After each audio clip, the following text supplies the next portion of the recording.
വിശ്വാസമാണ് ഒരാളൊരു സ്വർണം കെട്ടാൽ അയാളുടെ കാലിനെയും കയ്യിനെയും അറസ്റ്റ് ചെയ്താൽ മാത്രം പോരാ, തലയെ അറസ്റ്റ് ചെയ്യണമല്ലോ. യഥാർത്ഥത്തിൽ ഈ കൊള്ളയുടെ വെറും കാല് മാത്രമാണ്, അല്ലെങ്കിൽ നടന്നു കൊണ്ടുപോയ ആള് മാത്രമാണ് ഉണ്ണികൃഷ്ണൻ പോറ്റി. അയാൾ തെറ്റുകാരനാണ്, സംശയമൊന്നുമില്ല. കൈയാണ് മുരാരി ബാബു അഥവാ ഉദ്യോഗസ്ഥർ. പക്ഷെ തല ആരാണ്? മാസ്റ്റർ ബ്രെയിൻ ആരാണ്? Who is the king pin of the conspiracy? സംശയമൊന്നുമില്ല. ദേവസ്വം ബോർഡിലേക്കും ദേവസ്വം ബോർഡിന്റെ പിന്നിൽ ആൾക്കാരിലേക്കും ഒരുപക്ഷെ നീളാം. അത് നമുക്കിപ്പോ അറിയില്ല. എന്തായാലും ദേവസ്വം ബോർഡിന് ഉത്തരവാദിത്വം ഉണ്ട് എന്ന കാര്യത്തിൽ ആർക്ക് സംശയമില്ലല്ലോ. ബഹുമാനപ്പെട്ട ഹൈക്കോടതി വിധിയിൽ വ്യക്തമായിട്ട് അത് എഴുതിയിട്ടുമുണ്ട്. അതായത് പല സ്ഥലത്തും യഥാർത്ഥത്തിൽ ദേവസ്വം ബോർഡിനെ ഇംപ്ലിക്കേറ്റ് ചെയ്തു, just stop short of implication എന്ന് പറയുന്ന കാര്യം തന്നെ ഹൈക്കോടതി ചെയ്തിട്ടുണ്ട്. 9 കാരണങ്ങൾ വിശദീകരിച്ചിട്ടുണ്ട്. അതിൽ ദേവസ്വം പ്രസിഡന്റിനെ അടക്കം പല ആക്ഷൻസിലും അത്ഭുതം രേഖപ്പെടുത്തി, സംശയം രേഖപ്പെടുത്തി കോടതി പോകുന്നുണ്ട്. അതുകൊണ്ട് ഉണ്ണികൃഷ്ണൻ പോറ്റിയെ അറസ്റ്റ് ചെയ്യണമെന്ന് ആദ്യ ദിവസം കൊണ്ട് പറഞ്ഞൊരു വ്യക്തിയാണ് ഞാൻ. മുരാരി ബാബു, ദേവസ്വം ഉദ്യോഗസ്ഥർ, തീർന്നില്ല. അതിന്റെ പുറകിലേക്ക് പോകണം. അതിന്റെ പുറകിലേക്ക് പോയി തല മാസ്റ്റർ ബ്രെയിനെ വേണം. അങ്ങ് ഒരു കാര്യം ആലോചിച്ചാൽ മതി. അങ്ങയുടെ എന്റെ വീട്ടിൽ നിന്ന് 100 പവൻ എടുത്തുകൊണ്ട് പോയി 39 ദിവസത്തിനും കഴിഞ്ഞു പോലും സ്ഥാനം കിട്ടിയില്ലെങ്കിൽ നമ്മൾ അന്വേഷിക്കില്ലേ? അപ്പൊ യഥാർത്ഥത്തിൽ മുരാരി ബാബുവിന്റെ അറസ്റ്റ് ഉണ്ണികൃഷ്ണൻ പോറ്റിയുടെ അറസ്റ്റിന് ശേഷമുള്ള ഒരു പ്രൊസീജിയറാണ്. ഇനി അതിന്റെ പിന്നിലേക്ക് പോകണം. ഇത് ഒരു പോളിസി ഡിസിഷനാണ്. അതായത് ഏറ്റവും സിമ്പിളായി പറയാം, സംഭവിച്ചത് എന്താ? ഗോൾഡ് ക്ലാഡിംഗ് മാറ്റി ഗോൾഡ് പ്ലേറ്റിംഗ് ആക്കാൻ തീരുമാനിച്ചു.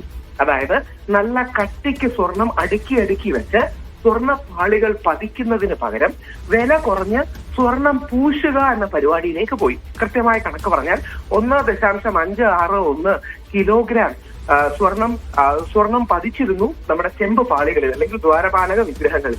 അത് മാറ്റി 361 ഗ്രാം സ്വർണം പൂശുകയാണ് ഇപ്പം ചെയ്തിരിക്കുന്നത്.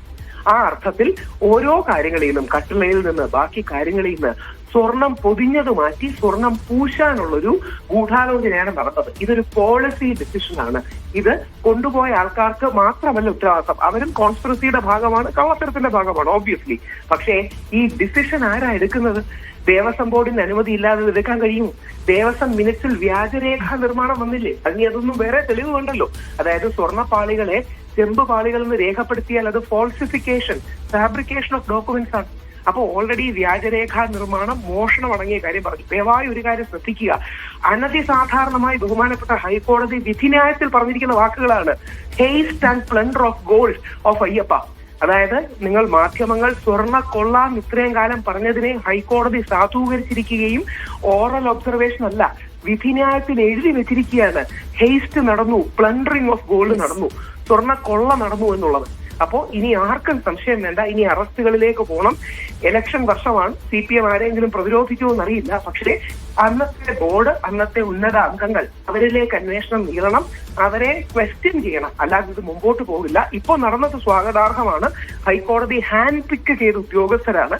ഹൈക്കോടതി വിധിന്യായത്തിൽ കൗതുകമുള്ള ഒരു വാക്കുകൂടിയുണ്ട്. ഞങ്ങൾ തീരുമാനിച്ചുറച്ചു തന്നെയാണ് മുമ്പോട്ട് പോകുന്നത് എന്ന്.